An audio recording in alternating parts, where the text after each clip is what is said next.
So religion and its practice are they're both highly very very personal matters. What are your views on recent demands for performance of prayers on public streets? And in the present petition, there has been a prayer made before the Supreme Court for police protection for performing prayers. What are your views on that?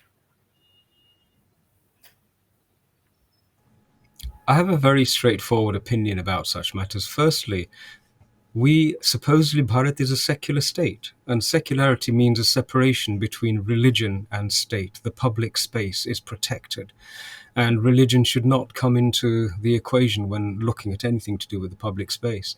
So, public spaces literally should have no religious um, uh, intervention. There should be no injection of religion into public spaces. Full stop.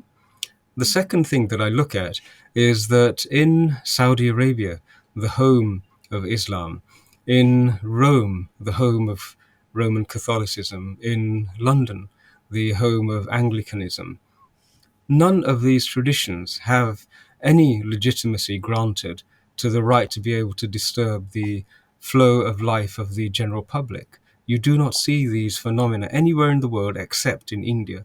And therefore, we must look at it as a localized phenomenon. If we look at it as a localized phenomenon, it is nothing other than disrupting the harmonious right to conduct one's business, to travel freely without hindrance, which every citizen should enjoy.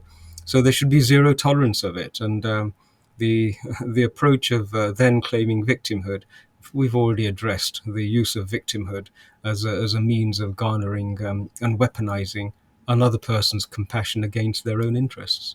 So that's I don't have any confusion over that, and I don't think the legal machinery should be confused in any way, shape, or form either. You know, we say Lady Jurisprudence, she has a blindfold, and she has a blindfold because she is not supposed to take note of individual characteristics of the person in front of her. She is supposed to apply the law with equality and equanimity, completely blind to their identity related issues. And so, I'm sorry, I don't think there is any justification for interfering in public spaces whatsoever. Correct. And what are your views on this, Jerome ji? Strangely, the factors, this has become an exhibition of a kind of uh, what do you say, taunting the majority. This is common with both the Abrahamic religions in India, using public places to display religion is a kind of I would say is taunting the society. It is actually, it's a very menacing is from a religious point of view, this is a very menacing act, where religion, as we say, is private. Then it has to be private, it has to be within our homes or within our places, designated places. But I would like to bring to your notice that today it is no more in designated places. It has become, these kind of display has become very prominent and in the very open spaces. For example, in deep into residential areas, residential places where people reside, and without a logic, without there being any kind of logic, these mushrooming of such kind of exhibition is becoming very prevalent in our nation. For example, why do you have a religious, for example, if I say a religious place, for example, if it is a church, why would you have a church? I am being very diplomatic by saying church. You would have a church in a place where there are Christians. But today, these kind of religious places are being inserted in places where there are no Christians. So, what does it actually mean? There's a very, very hidden, deep communication. This, I think, all of us need to take cognizance. It's a kind of messaging.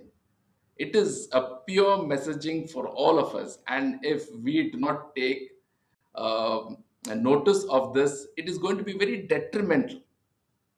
It is not a very innocent act. Please understand, these are, there is a method to the, I would say there's a method to the madness.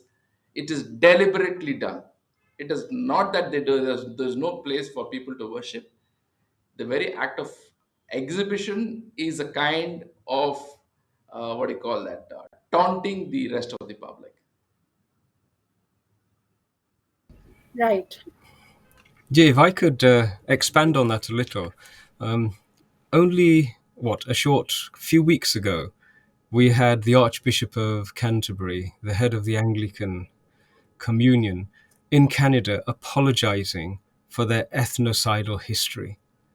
He openly acknowledged that their attempts to violently erase the civilizational memory of people and the whole generation of young children was a terrible crime. We have the Pope in Canada doing exactly the same thing. And apparently, I was counting, and there are now over 100 apologies made by popes and archbishops across the world for the atrocities inflicted by their brethren. So these are institutions which have a history of ethnophobia, i.e. hatred of people of ethnicities which are not European, and it's part of the institutional way of functioning. But they also have a record of very recent ethnocide. In Bharat, it is ongoing, it is happening right now. And it's a policy, isn't it? At the beginning, it is the love of Jesus. And at the end, it is the pious, hand-wringing apology for devastation on a scale which can never be rectified, but accompanied with no support and no funds. There is never any reparation, there is never any restitution. This is the nature of the institutions that we're dealing with. And the recent example that springs to my mind was of that poor radicalized young Christian boy who took a boat and tried to land on the Sentinelese Islands against law, against governmental decisions. It's a sacred space. He was not supposed to be going there. And yet he was feeling confident and empowered enough to insert himself, to penetrate into an area where he had no right to be. This deliberate pushing of the boundaries, transgressing across boundaries, is a fundamental part of proselytization strategy. It should be recognized as such, and we have to have the state complying with the obligations that it undertook to protect its indigenous traditions under the United Nations resolutions. So there should be zero tolerance of this continuous expansionism, and as Jerome G so rightly said, there should be zero tolerance of this taunting of the indigenous peoples, not only of Bharat, but of every other First Nations, Africa, Australia. It's exactly the same phenomenon. So I think this case that's been presented represents an opportunity for drawing a line under many of these issues and establishing a good, robust precedent, one which will actually support better inter-community harmony.